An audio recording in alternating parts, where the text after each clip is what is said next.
Good morning. Today is Wednesday, June 16th, 2021.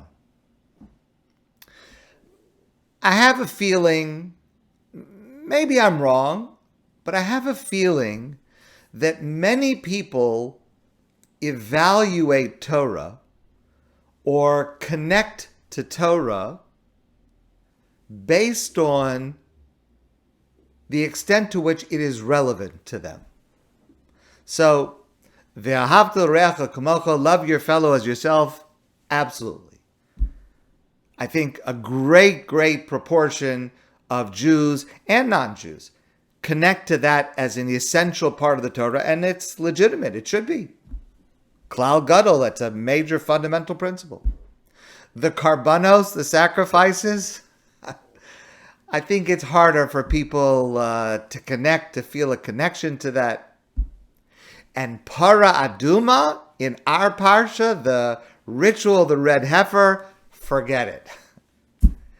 It is a ritual that it just sounds so bizarre and does not apply today. Our sages tell us that this ritual was actually performed only 9 times throughout our entire history so far, and we are awaiting the 10th time, which will be when the Mashiach comes, the Messianic era is ushered in.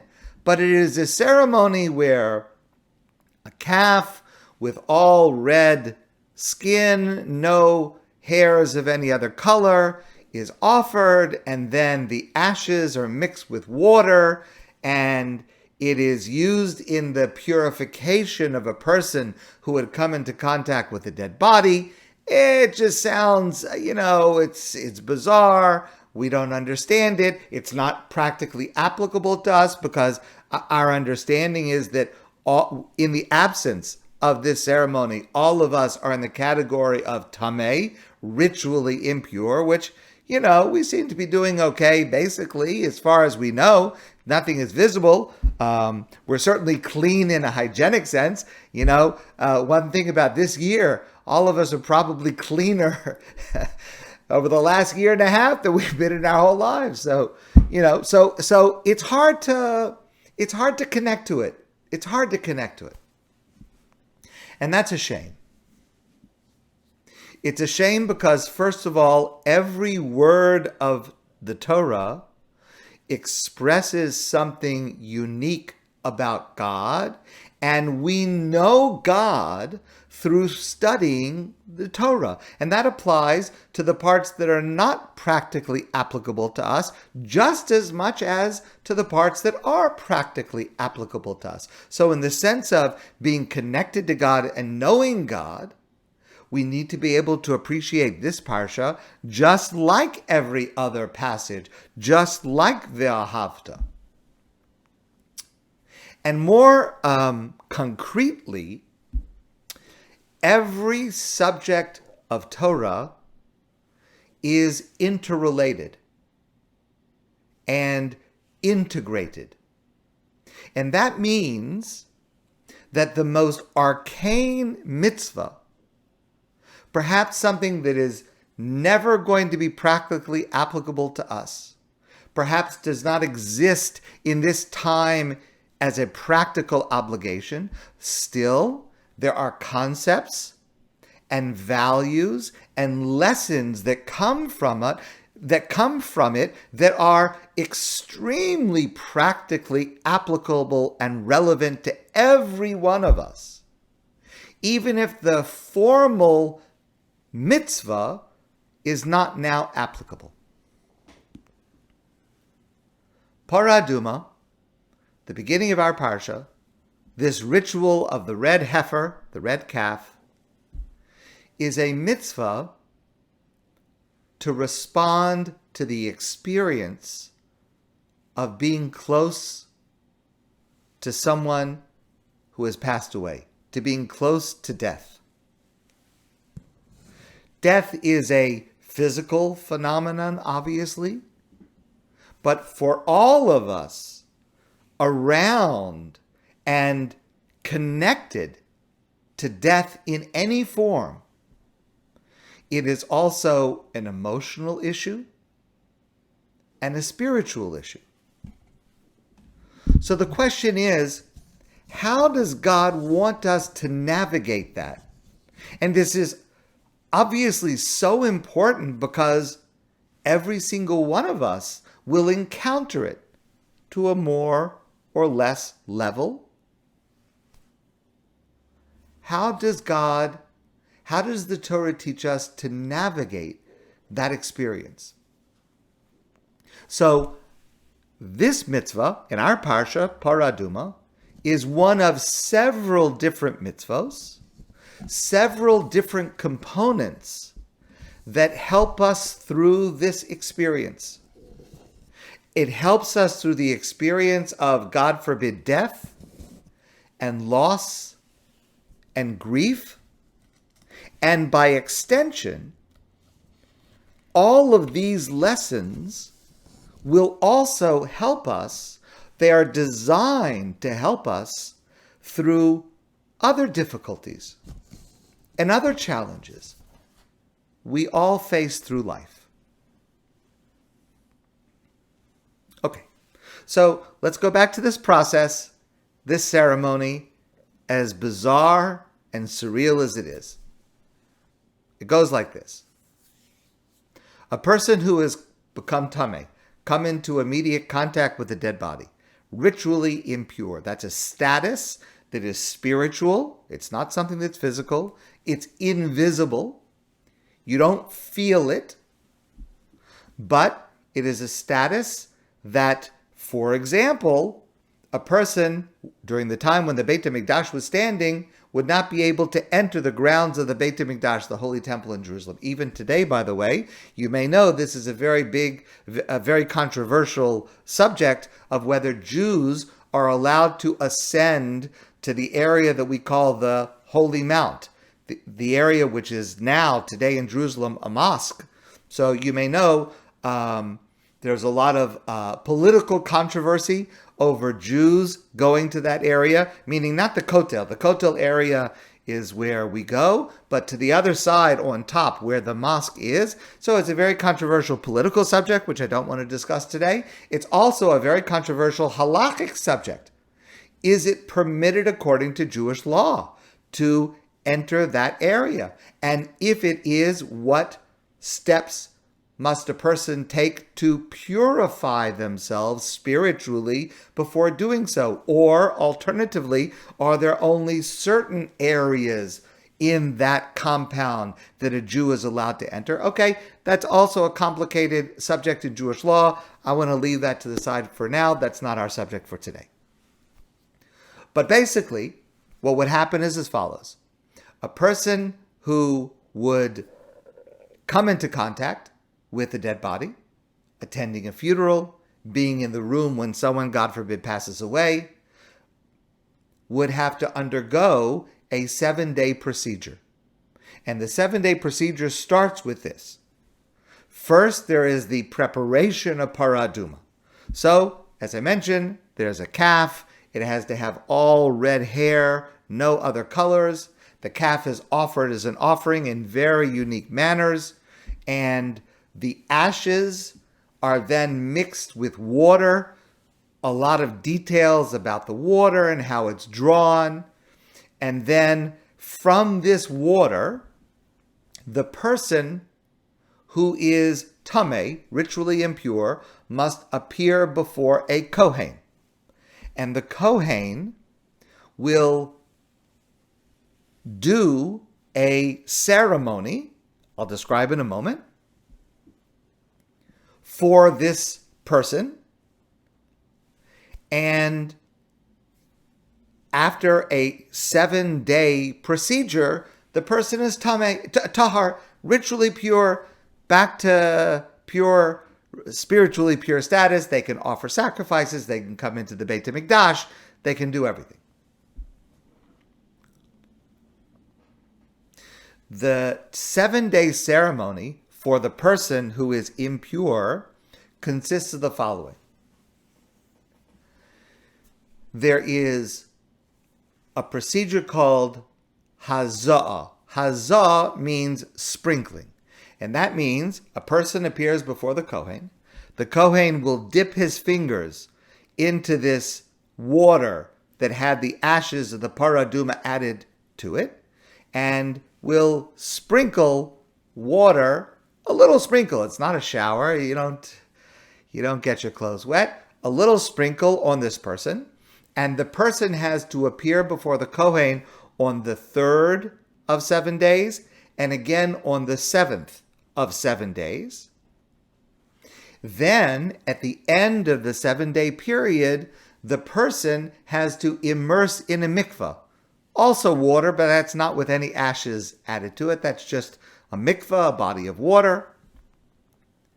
And then, the person who had been tameh is now tahar, ritually pure.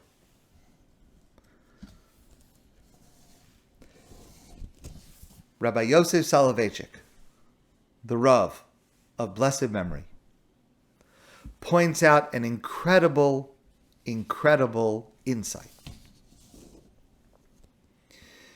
There are these two paths for a person to follow. A person who has come into contact with death and now needs to navigate to be able to go forward. There are two paths.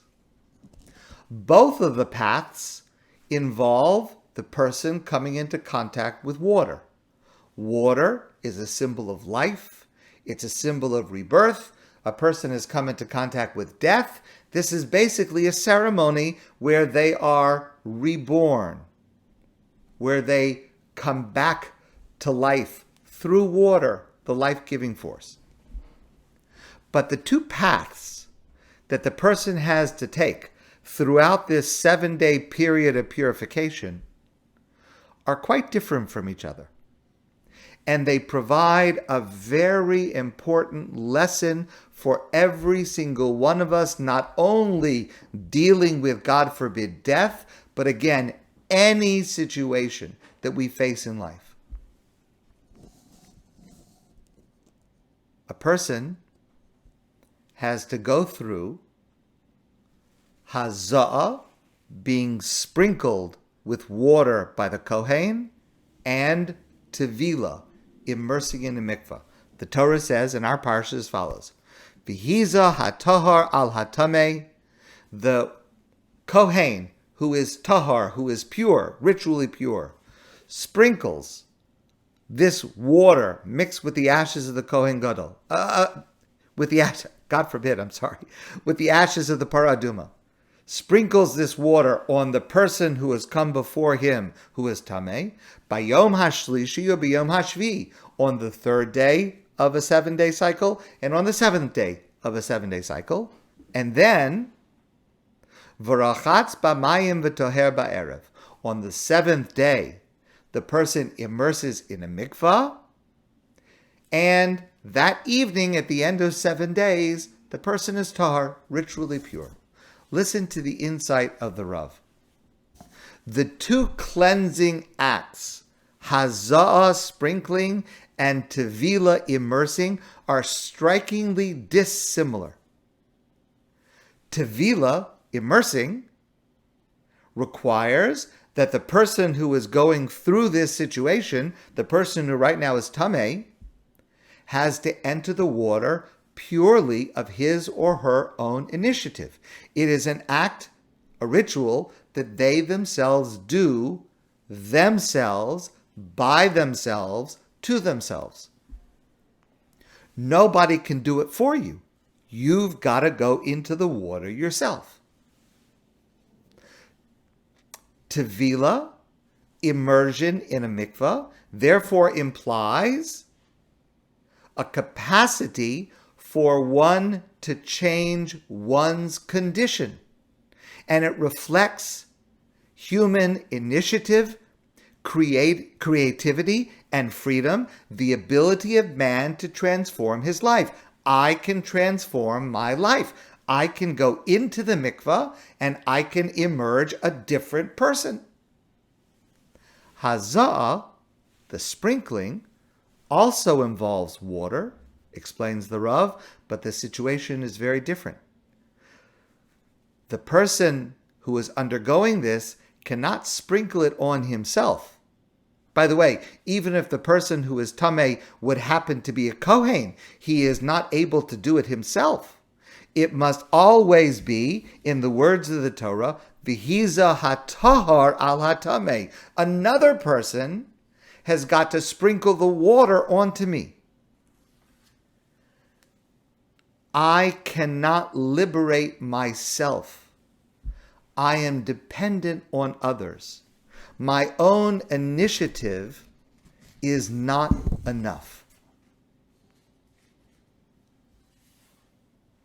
Now, this ultimate challenge in life, death, this ultimate level of tumah, of ritual impurity, requires both.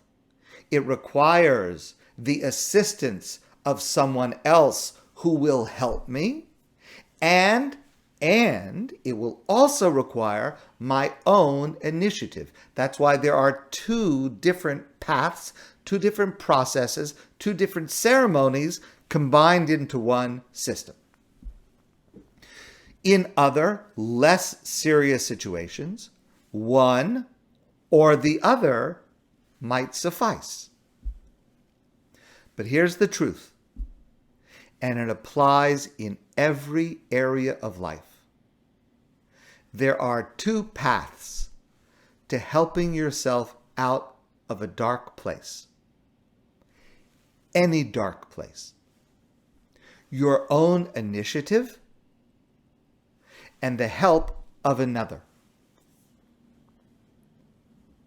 And the truth is, many of us experience a lot of problems and a lot of pain by not choosing which of the paths we really need, or choosing both of them when that is what is needed. Because there are some of us who rely too much on other people to help us, and we're not taking the initiative that we need to do to make our situation better. And at the same time, there are people who are exactly the opposite. There are people who are too reluctant to accept help from anyone else. They think, I can do it myself, when in fact they can't. They need help. And while it is true that certain people may tend towards one side of the spectrum, and others may tend towards another side of the spectrum, but even within each of us as individuals, sometimes we err going too far to one side, and other times we err on going to the other side. And many of us get stuck because we're utilizing only one or the other, when actually perhaps the other approach would be better, more helpful to us, or perhaps a combination of both is what we really need, and we're not getting it. In every situation, in any situation, we should be trying very hard to figure out, and then to be open to utilizing either our own initiative or the help of another, or a combination of both. That's the lesson from our parsha. That is the practical underlying truth that is conveyed by this mitzvah of Parah Adumah.